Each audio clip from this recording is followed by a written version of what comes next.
Bismillahirrahmanirrahim. Seperti yang gue bilang, kawan-kawan Kristen itu ketika kembali kepada kitabnya, mereka nggak akan bisa menjawab gitu. Yakub, prot-prot budak, nggak dijawab. Yehuda, prot-prot menantunya, nggak dijawab gitu. Yesus minum racun, yang dibahas empedu, dia lari ke anggur asam. Itulah Kristen, bre. Dan lihat, perhatikan. Data yang gua bawa, Sunan Abu Daud 29:12. Dikira gua Takia Korintus apa? Lu lihat sini, bre. Lihat sini. Ini kan yang lu bawa kan? Ini nih, Daud 39:12. Kemudian beliau berkata pada saat sakit yang membawanya kepada kematian. Aku masih merasakan bla bla bla bla racun. Ini sakit atau racun di sini? Sakit atau racun? Heya. Udah dibongkar data lu, bre. Nah, terus berikutnya yang ini juga nih.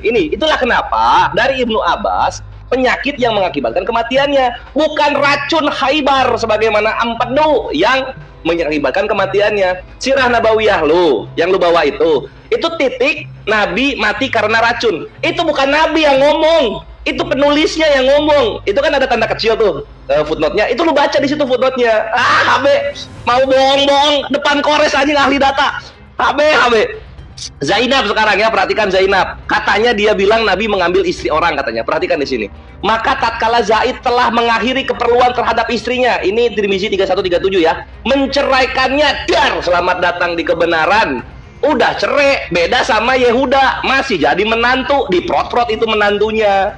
Makanya itu nabi-nabi Yerusalem di awal gua bilang matinya diracun sama Tuhannya sendiri. Gitu HB.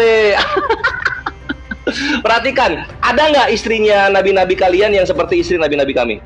Kalian hanya dinikahkan oleh keluarga kalian, sedangkan aku dinikahkan oleh Allah dari atas 7 langit. Bangga Zainab nikah sama Nabi. Ini Zainab kalau bangkit, bre, kalau bangkit sekarang diludahin satu Kristen yang menghina nabinya, yang menghina suaminya. Selamat datang di kebenaran HB, gitu. Ya, kita lanjut lagi sekarang. Lihat, perhatikan HB kawan-kawan, kalian kan recording ya. Yang dibahas kan empedu, dia larinya ke anggur asam. Siapa yang mempermasalahkan anggur asam? Mau dia minuman murah kek, minuman begal kek, gua nggak peduli. Karena yang gua bahas di sini adalah ini empedu. Anggur asamnya dicampur empedu. Apa itu empedu? Empedu adalah racun ular. Balik lagi, itulah kenapa Yesus lu ketika disalib baru 3 jam sudah meninggal. Disalib jam 12, 3 sore sudah meninggal. Kenapa nggak dibahas? Ya malu. Lu malu. Gitu loh. Lu malu, bre. Belum nanti di sini coba. Nih, anjir. Nih, lihat, layangkanlah mata-mata ke bukit-bukit gundul dan lihatlah di mana engkau tidak pernah ditiduri. Di pinggir jalan engkau duduk menantikan kekasih seperti orang Arab. Jadi ini ya, ini nabi-nabi Yerusalem kelakuannya seperti orang Arab di padang gurun, birahian. Kan gitu, ya enggak? Kenapa birahian? Ya lu lihat aja kelakuannya ini. Yehuda 38:16 prot-prot sama menantunya. Menantunya ini loh, bre. Belum cerai ya, menantu ini masih ada. Kenapa nggak dibahas? Ya kalian malu. Kalian malu dari Tuhan kalian sampai ke nenek moyangnya kelakuannya seperti nabi palsu. Gitu gua masih halus gua. Nah, di sini juga. Ini 33 kata Rahel, ini Bilha budakku perempuan, hampirilah dia, diprot-prot sama Yakub. 39 dilihat Lea bahwa ia tidak menekan lagi. Ambillah Zilpa budak perempuannya dan diberikan kepada Yakub menjadi istrinya, diprot-prot lagi. Hobi banget prot-prot budak. Dua diprot-prot budaknya. Apa yang kurang untuk menjadikan Kristen itu mengimani nabi-nabi palsu jadinya? Itulah kenapa balik lagi Yeremia 23:15 ya, itu Nabi Yerusalem dikasih minum racun. Langsung meninggal. Coba. Alhamdulillah, gua bersendawa kemenangan dulu, bre, gitu. Dan lu nggak bisa ngebantah, bre, Yesus di sana minum anggur asam campur empedu. 3 jam. Lu ini HB, lu kalau nyalib gua, bre, lu nyalib gua nih ya. Gua 1 hari bisa gua hidup. Nggak cuma 3 jam. Yang paku kan tangan nih sama kaki, kecuali kalau jidat gue dipaku ya matilah gue langsung, itu kan nggak perlu 3 jam lah. Yesus lu disalib tangan sama kaki 3 jam meninggal. Artinya apa, bre? Artinya dia itu ada efek racun di dalamnya yang membuat dia mati seketika di saat itu juga. Penggenapan Yeremia 23:15 gitu. Lanjut ya, tafsir sembarangan aja ya, bre ya. Lihat asik. Oke, bre, yes. Mana nih waktunya ini? Asik nih bre, asik nih bre. Iya dong. Ya, yang pertama, Yehuda itu bukan nabi ya bre. Kita bahas nabi palsu tapi bahasnya ke Yehuda. Oke, terkait empedu ya teman-teman. Kita buka dari Alo Dokter ya. Apa sih fungsi empedu itu? Ya, ini beberapa fungsi empedu. Ini bre, mengeluarkan racun dan sisa metabolisme bre. Bukan, empedu itu bukan racun bre. Masa penawar racun malah, aduh bre. Oke lah ya, katanya tadi kan, katanya apa tadi bre? Oh iya, Zainab dan Zaid itu sudah bercerai. Oh, kita baca ya bre ya. Ya, apa yang membuat mereka bercerai bre? Kita lihat ya. Saya lanjut yang tadi teman-teman ya. Hal ini karena Zaid terlihat oleh Muhammad sehingga beliau tertarik kepadanya. Padahal ia terikat dengan pernikahan maulanya. Jadi Muhammad masih terikat, Zainab dengan Zaid masih terikat. Muhammad suka sama dia. Kita lihat, karena Muhammad suka sama si Zainab atau tertarik di sini ya. Di dalam hati Zaid timbul rasa apa bre? Kita lihat apa yang menyebabkan mereka bercerai bre. Aduh bre. Timbul rasa apa? Tidak suka terhadap perasaan yang terbesit di hati Nabi. Jadi karena Muhammad suka sama istrinya Zaid, si Zaid nggak enakan bre. Dia nggak suka bre. Terus apa yang dilakukannya bre? Sehingga ia ingin menceraikan Zainab. Jadi mereka cerai gara-gara nabimu bre. Ini literal loh bre. Ya ada saya tambah, gak ada saya kurang bre. Ya.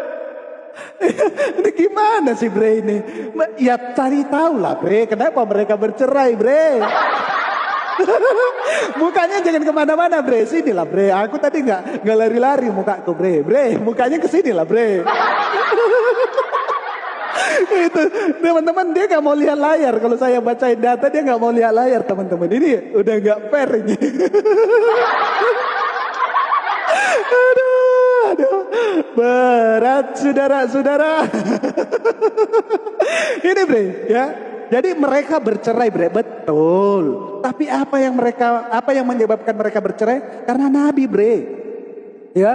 Lalu kita baca ya bre. Nih, apa kata Nabi?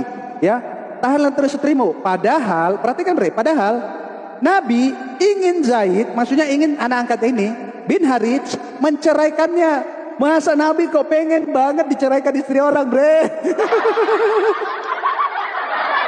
Aduh bre, aduh berat nih bre. Nabi kok bisa kayak gini bre?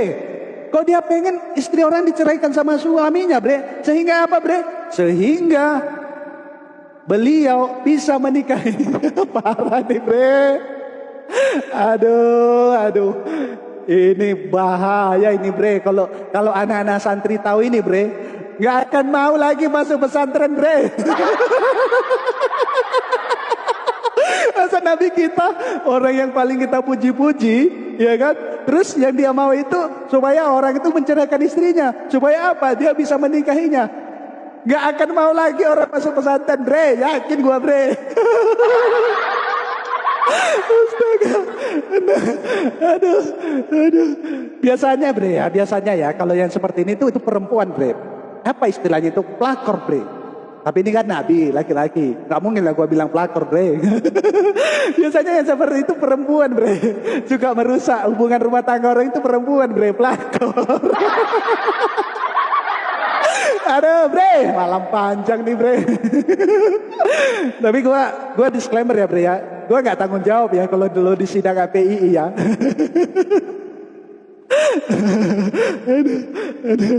Aduh bre.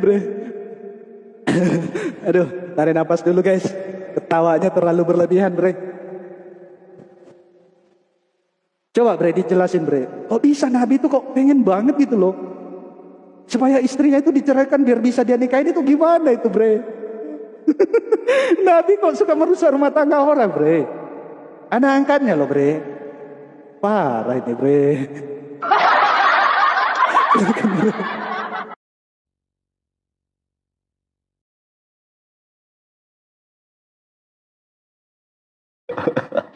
Ya, ayo kita replay, kita berikan jawaban untuk kita tekankan.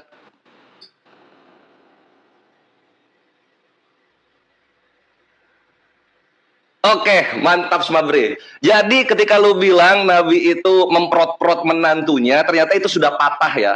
Karena di situ Nabi masih tertarik, lalu kemudian Zaid menceraikan. Gak ada masalah gitu. Kalau kita lihat data, Bre, kalau kita lihat data, ini nenek moyangnya Tuhanmu gitu, yang menyebabkan nanti penebusan dosa kan gitu. Nah, sini. Lu lihat di sini. Mana dia? Nah, ini masih menantu. Ini masih menantu, udah diprot-prot ini masih menantu. Gitu loh. Yang kayak gini mau dibandingin sama nabi kami. Coba kita lihat nih ya, kita lihat kalau misalnya anak-anak pendidikan sekolah minggu membaca ini, apa mereka nggak mualaf? Ih, saya nggak mau, nenek moyang Tuhan saya kok. Nenek moyang Tuhan saya kok. Dia menghampiri menantunya, ih nggak kayak nabi kami. Nabi kami nggak pernah menghampiri menantunya. Kalau ini kan udah menghampiri ini.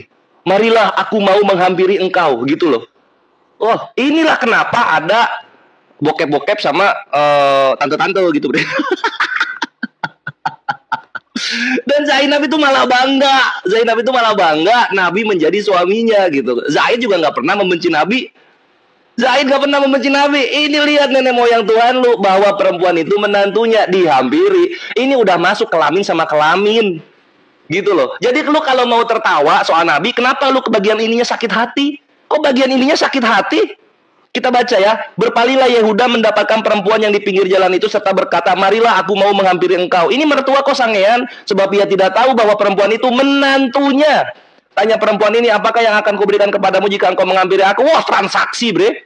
Transaksi pakai micet. Kenapa ketika baca Nabi ketawa-tawa, bagian ini lu sakit hati kawan-kawan Kristen?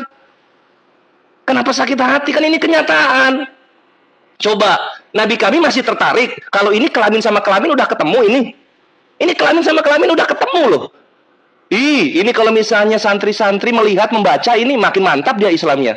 Ini kalau misalnya anak-anak di gereja membaca, ini jadi Islam mereka. Karena ini nggak dihukum sama Tuhan. Keturunannya tetap lanjut nanti sampai ke Yesus. Selamat datang di kebenaran, Mabre.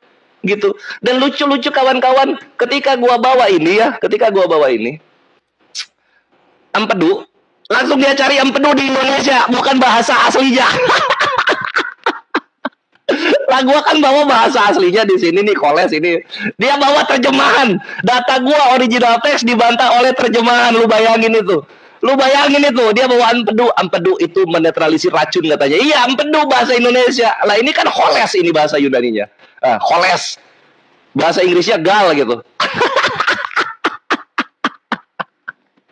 Anjir.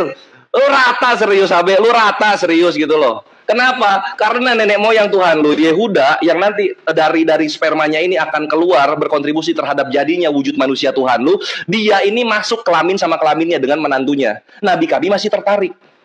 Gitu kan? Jadi yang berzina dengan menantunya, merebut istri orang itu siapa? Kan gitu ya. Nah sekarang mengenai Yeremia 23:15 nih, Yeremia 23:15 gitu kan, nabi-nabi Yerusalem dikasih minum racun. Pantes itu. Karena sesuai standar kalian, Yakub prot-prot budak, ya, Yehuda prot-prot menantunya. Yesus minum racun. Nah, sekarang soal perkara minum racun. Lu lihat di sini. Di sini dikatakan begini. Korban-korban penyaliban, ini dari worldhistory.org ya. worldhistory.org. Korban-korban penyaliban diekspektasikan akan hidup beberapa hari. Sangat problematika sekali di dalam Bible. Yesus mati cuma 3 jam.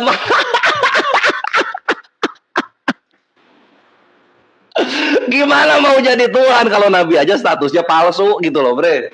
Gimana mau jadi Tuhan kalau status kenabiannya aja palsu? Gimana mau promosi gitu loh. Gitu. Mau dibandingin sama Nabi kami coba. Nenek moyang Tuhan lu urus dulu. Kelamin ketemu kelamin itu, Bre. Mertua menantu gitu.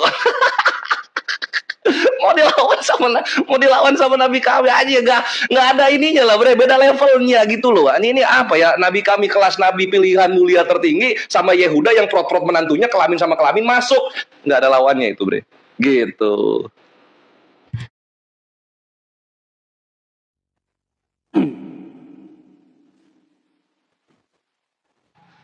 Oke, pegangan ya, Bre ya. Udah gerah.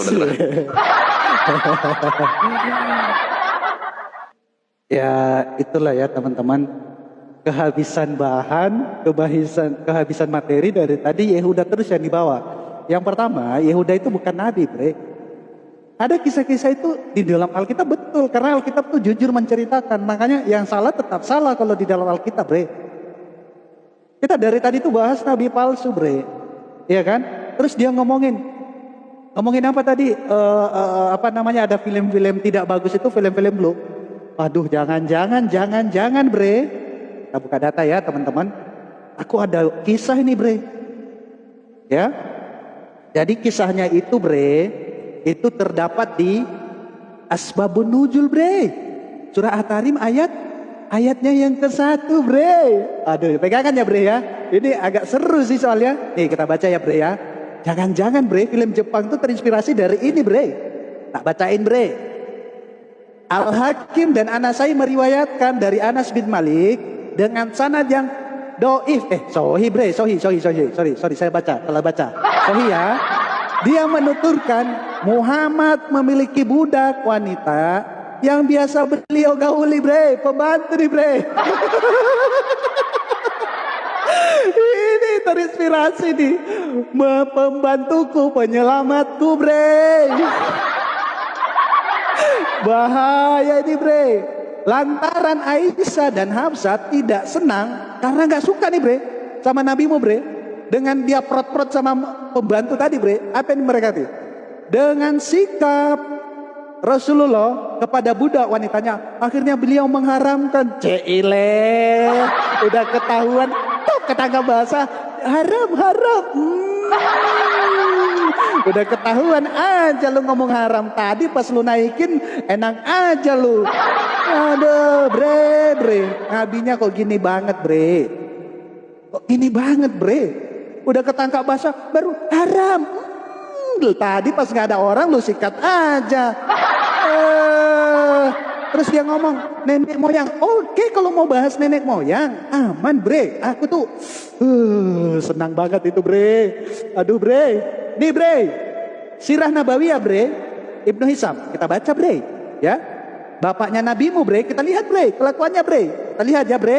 Pelan-pelan, bre. Pegangan. Lihat sini lah, bre. Makanya jangan lari-lari, bre. Lihat sini, bre. Wanita yang menawarkan diri kepada Abdullah. Siapa Abdullah ini, bre? Bapaknya Muhammad, bre. Nih, wanita tersebut adalah Sarah Waraka, saudari Waraka bin Naufal, bre. Ini juga orang yang menabiskan nabimu, ya. Kita lihat, teman-teman. Ketika wanita tersebut melihat Abdullah, bapaknya Muhammad, ia berkata, engkau akan pergi kemana, wahai Abdullah? Abdullah menjawab, aku akan pergi bersama ayahku. Wanita tersebut berkata, engkau seperti unta yang disembelih, gaulilah aku sekarang. Ini bapaknya Nabi, bre. Dan kita lihat, bre, kita lihat, bre. Ibnu Isa berkata, Abdullah bertemu dengan Aminah ketika ia diserahkan kepadanya. Abdullah menggaulinya, lalu mengandunglah Aminah. Siapa yang dikandungnya? Muhammad. Setelah Abdullah keluar rumah, setelah itu, maksudnya setelah bapaknya Muhammad, bre, menggauli Aminah, dia keluar rumah, pergi ke rumah wanita yang menawarkan diri tadi, bre. Micet nih, bre, udah kayak micet nih. Bapaknya Nabi nih bahaya nih, bre. Apa yang dibilangnya, bre? Perhatikan, bre, kita lihat, bre, apa yang dikatakan bapaknya Muhammad sama wanita tadi, bre. Apa yang dikatakannya? Ya, Abdullah berjalan melewati wanita tersebut dan berkata, apakah engkau tertarik kepadaku? Cile. Apa-apaan ini, bre? Apa-apaan bapaknya Nabi ini, bre? Ini bapak kandung Nabi loh, bre. Bapak kandung Nabi, bre. Habis sama ibunya Nabi, bre. Keluar dia, bre. Pergi cari wanita lain, bre. Ngeri kali, bre. Astaga. Parah banget, bre. Tolong jelasin, bre. Nanti orang gak mau nyantri lagi nih gara-gara ini, bre. Aduh. Sorry ya, bre. Agak keras, bre. Sorry, bre. Aman, everything is under control, bre. Sorry, bre. Masih kerasan gua soalnya. Masih kerasan gua itu. Siap, lanjut, bre. Oke, ayo gas.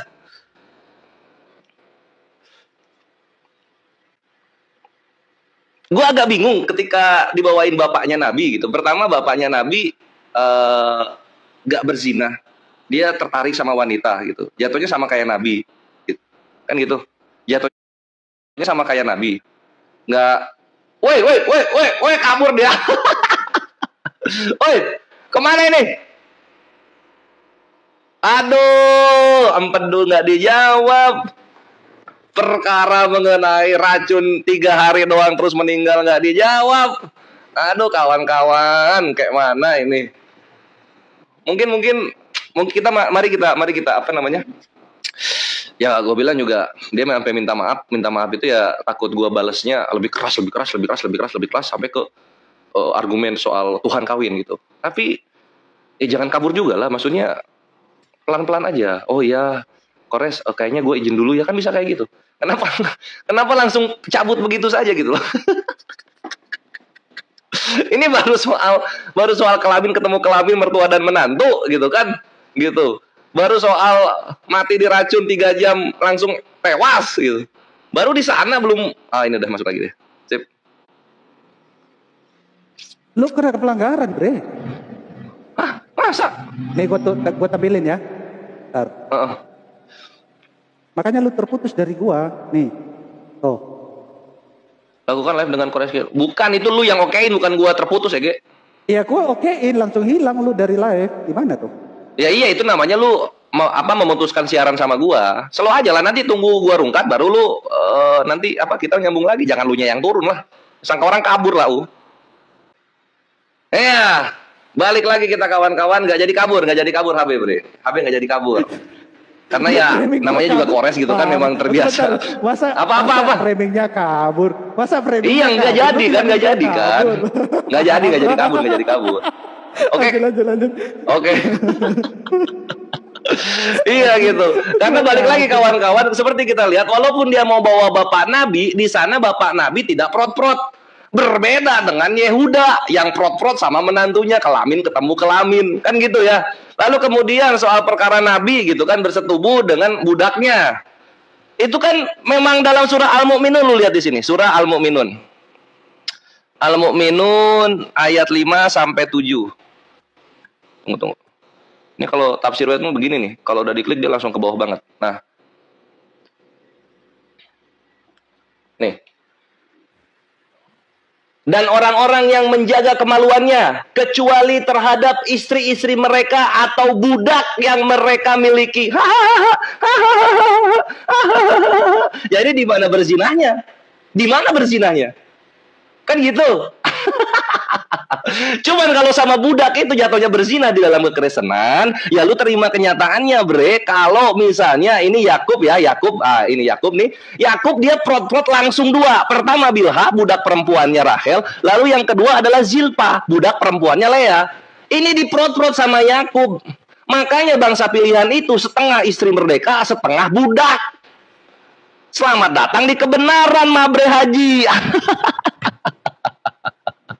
Dan lo perhatiin, Bre, lo perhatiin di sini ya, di sini kalahnya lo yang sangat telak gitu. Pertama. Ini gue kasih tahu lo kalahnya di mana. Pertama lo bawa asbabun nuzul, bukan Al-Quran. Kalau gue langsung dari Bible lo sendiri mengenai prot-prot menantu mertua, mengenai ngeprot-prot budak, langsung 2. Nah itu langsung dari kitab lo sendiri, Bre.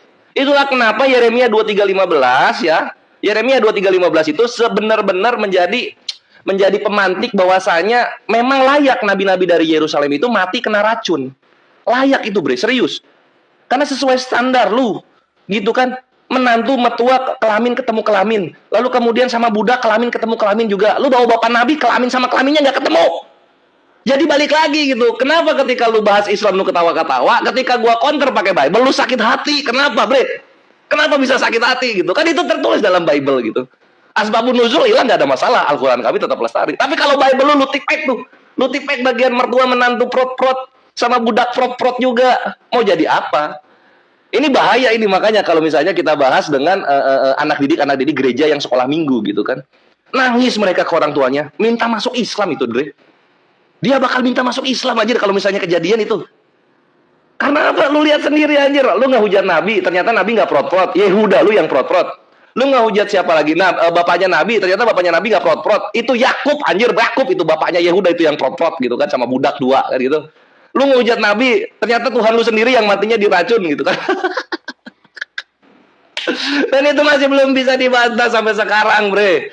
Ini bisa-bisa ngamuk ini kawan-kawan Kristen di bawah gitu. Ketika ini kenapa kok HB nggak mengkonter Tuhan kami mati diracun? Konter dong Tuhan kami mati diracun gitu.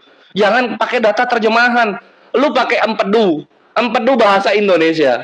Bagian kores sama galnya kagak lu bawa gitu. Gimana lu mau counter argumennya kores mengenai Tuhan lu mati diracun? Kalau misalnya bahasa Yunaninya aja lu kagak bisa gitu. Jadi balik lagi gua pakai Yeremia 23:15, Babre. Para nabi Yerusalem mati dikasih minum racun sama Tuhannya sendiri karena mungkin nabi-nabi yang lahir di Yerusalem itu mereka nabi palsu. Itulah kenapa di Amerika bukan orang suku merah, tapi orang-orang kulit putih.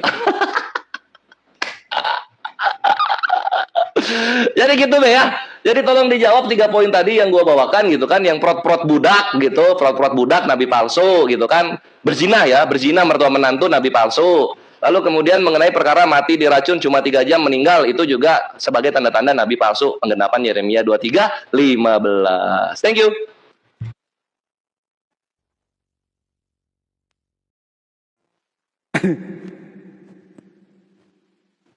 Oke bre, kita mainkan lagi bre. Wah, masih banyak peluru nih bre, masih banyak peluru nih.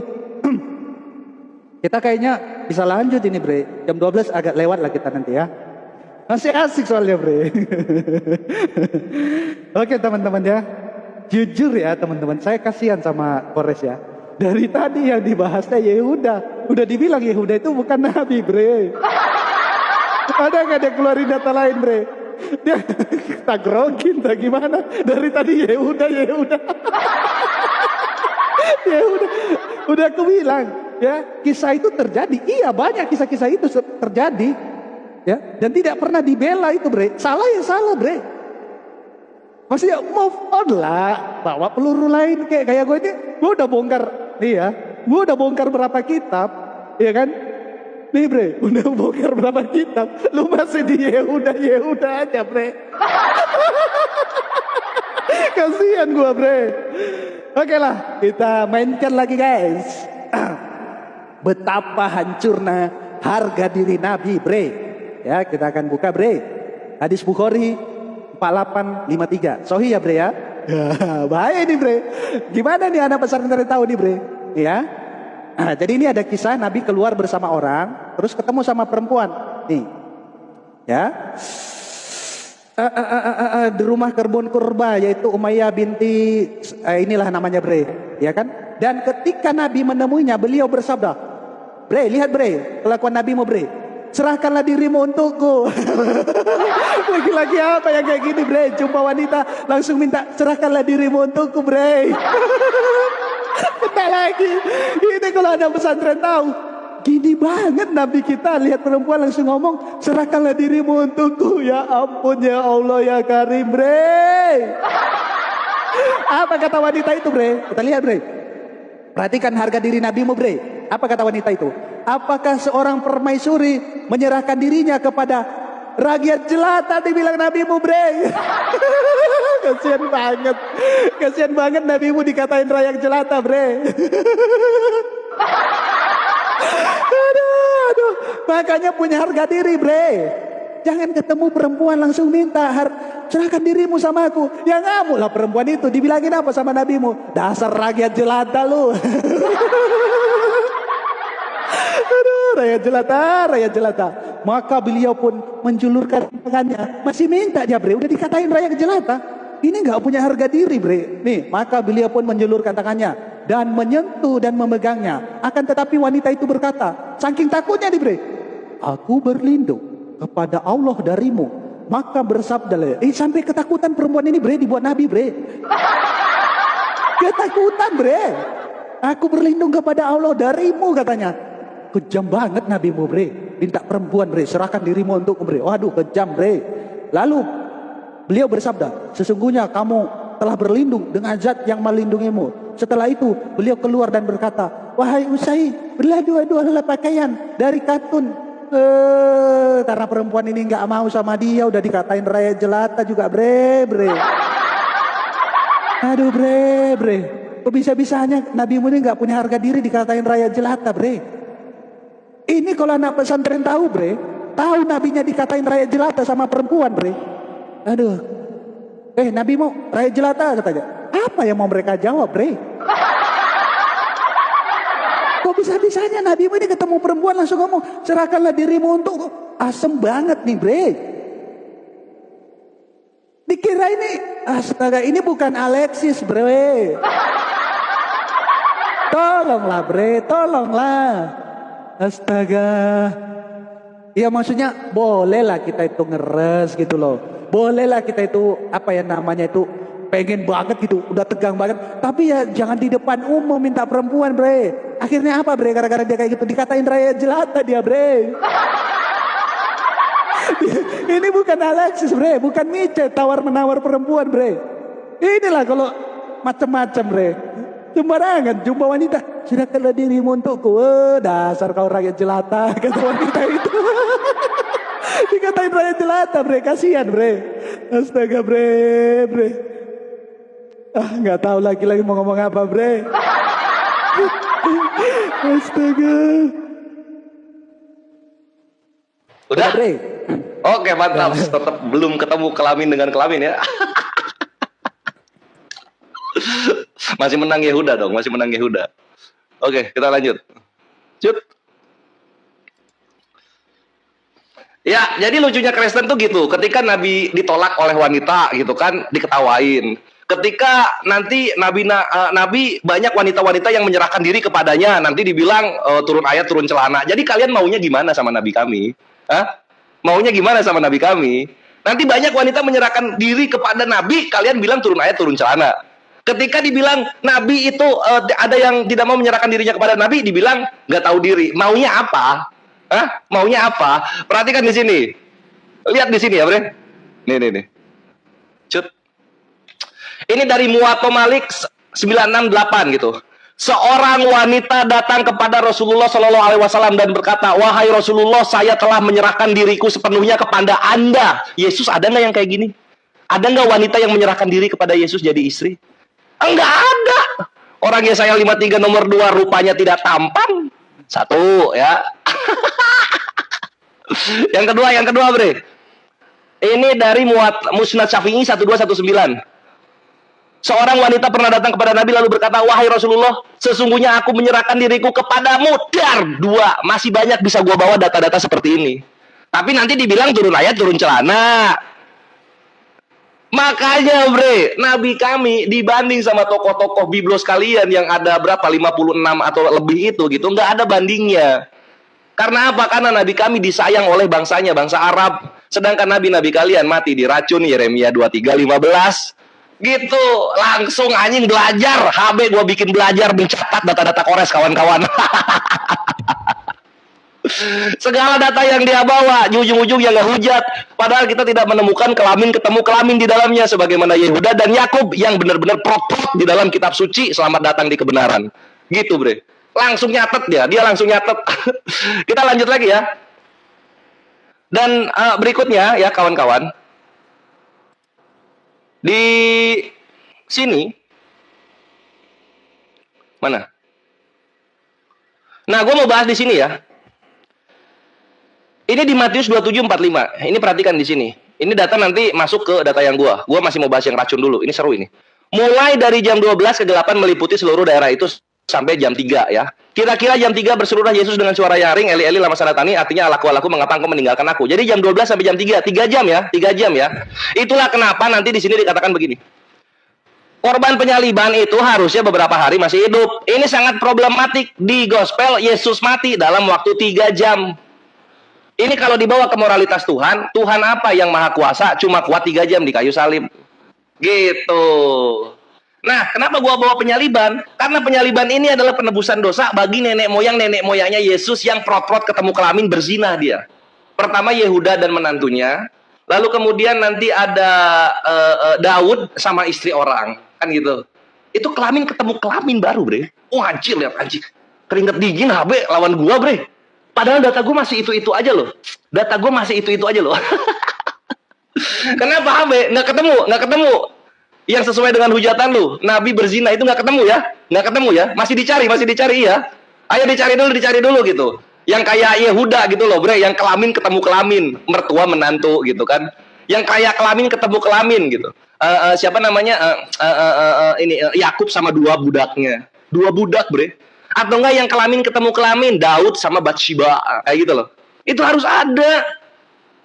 Kalau enggak kalian menang dalam hal amoralitas. Gimana kalian mau keluar dari kutukan 6%? Kalau misalnya nggak ketemu yang begitu-begitu, nggak capek apa 6% terus? Harus ketemu tuh yang kelamin ketemu kelamin gitu loh. Perkara Nabi ditolak satu wanita, ribuan wanita ngantri pengen jadi istri Nabi. Ya kenapa itu nggak dibahas? Kenapa nggak dibahas, anjir? Ketika gua keluarin banyak wanita menyerahkan diri kepada Nabi, sakit hati. Ketika lu bawain data Nabi ditolak wanita, lu seneng. Maunya apa? Kristen ini maunya apa gitu loh. Dan ini ya kawan-kawan, kalau misalnya lu udah pakai hadis, lu pakai semua. Sama kayak gua pakai Bible. Bible itu gua pakai semuanya. Jadi jangan terguncang selama datang di kebenaran, hanya ditolak satu, bukan berarti wanita lain di Jazirah Arab tidak mau dengan Nabi. Gitu, Mabre.